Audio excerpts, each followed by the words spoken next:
le ricochet, le secret de la puissance des pros, et je vais vous expliquer en détail comment ça fonctionne. Allez, c'est parti.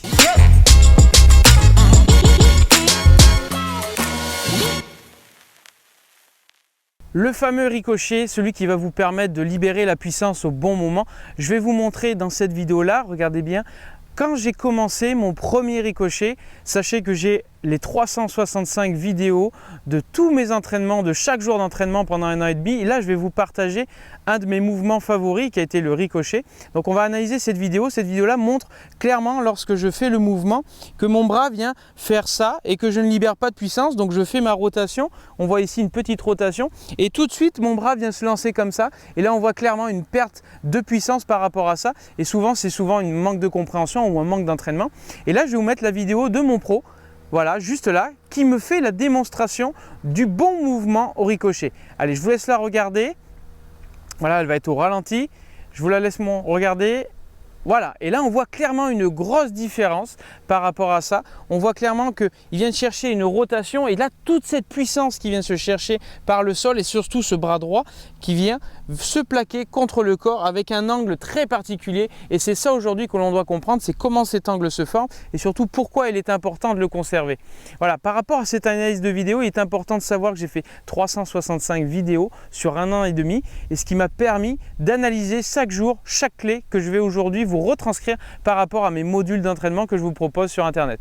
Allez, maintenant je vous explique. Je vais vous dévoiler mes clés d'entraînement, de comment je me suis entraîné pendant 1 an et demi pour devenir pro. Je vais vous donner mes clés, mes astuces, mes exercices, mes préférences par rapport à tout ce que j'ai pu faire pendant 1 an et demi et je vais vous le retranscrire grâce à des vidéos exclusives uniquement sur YouTube membre. Donc devenez membre de la chaîne pour 9,99 € par mois. Vous avez 2 vidéos par mois ultra exclusives pour travailler vos entraînements tous les 15 jours. Allez, à vous de jouer, abonnez-vous vite et mettez-moi en commentaire tout ce que vous avez besoin. Rien ne vaut l'exemple pour comprendre. Donc vous allez prendre une balle, vous allez vous mettre en position, main gauche dans le dos, vous allez monter. Et à partir de là, une fois que vous avez fait ça, vous allez lancer le bras droit vers le sol en le tendant au maximum vers le sol. Et là, on voit que j'ai lancé la balle ici et on voit que je lance la puissance dans le sol. Et si j'étais là avec un club, je viendrais taper dans le sol et là, c'est la mauvaise chose. Maintenant, vous allez reprendre une balle et vous allez vous placer toujours en position. Vous allez faire votre montée. Vous le faites toujours pour le moment au ralenti pour essayer de le comprendre. Vous venez ramener votre coude droit toujours avec le même angle du départ. Vous placez votre coude droit ici et vous sentez que votre bras forme un angle à 90 degrés. Donc quand je fais ma montée, je redescends. Je forme un angle à 90 degrés ici et une fois que je suis là, je sens que c'est la partie des hanches et la connexion du haut du corps qui va tracter cette partie-là du corps pour pouvoir lancer par la suite. Et vous faites ça un bon nombre de fois pour ressentir que l'action des hanches permet la libération du bras et ce n'est pas la libération du bras qui permet la libération des hanches. Non, ce sont les hanches qui ensuite permettent d'envoyer le bras par la suite pour gagner en puissance. N'hésitez pas à faire cet exercice. Je monte, je place mon coude volontairement et une fois que je suis là, je lance et je libère et je recommence. Je monte, je ramène le coude, je lance et je libère. Et il faut sentir que la libération se fait longtemps après l'impact, au dernier moment quasiment pour sentir un maximum de puissance. Premier exo de sensation, pour justement ressentir ça, vous prenez un club, vous mettez vos 2 mains dessus. Là, ce qui est important, c'est de garder le bras gauche en tension. Vous allez placer votre main droite sur le club.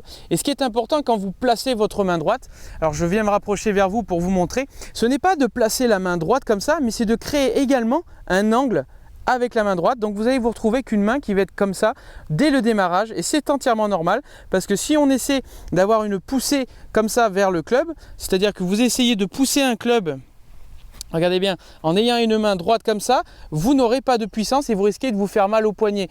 Ça, c'est une deuxième astuce. Vous poussez comme ça, pas de puissance. Par contre, vous poussez dans ce sens-là, c'est-à-dire votre main vient faire un angle également. Là, vous obtiendrez de la puissance et de la résistance au maximum. Regardez, je vous montre latéralement, pas de puissance comme ça. Et là, je suis obligé de forcer avec mes épaules et tout. Et là, si je viens plaquer ma main et que je laisse ma main faire un angle, je laisse mon bras faire un angle, là, vous voyez directement que j'obtiens de la puissance et notre fameuse 90 degrés ici et un angle ici.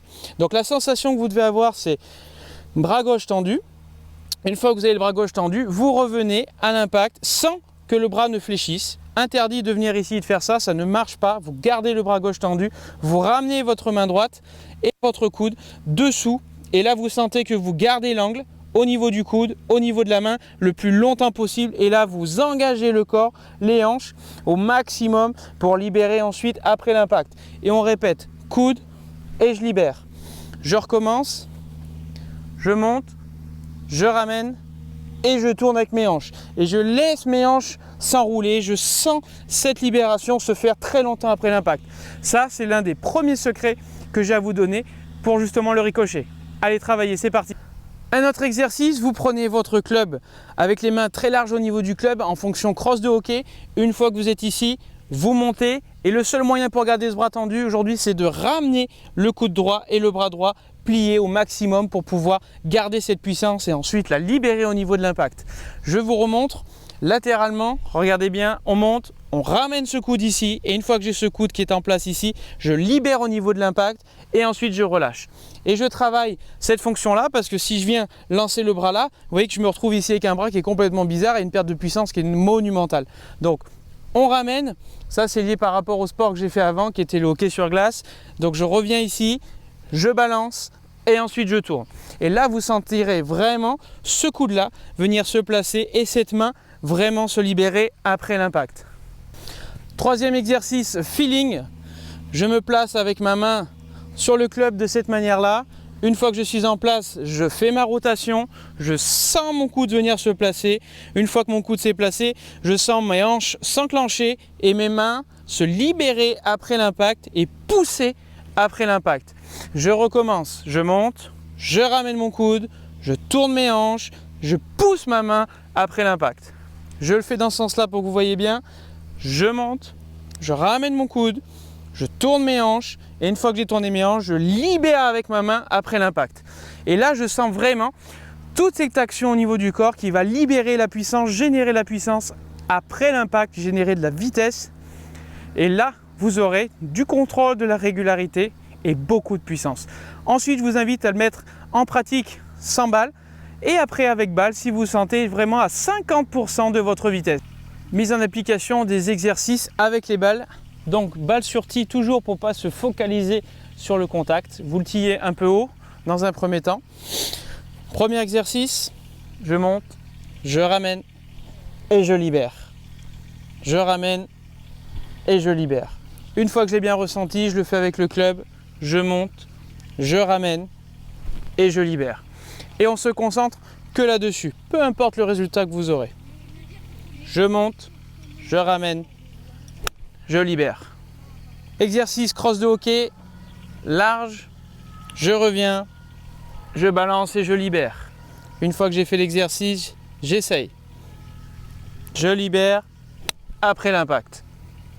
Troisième exercice, feeling, main droite, je monte, je descends, je libère.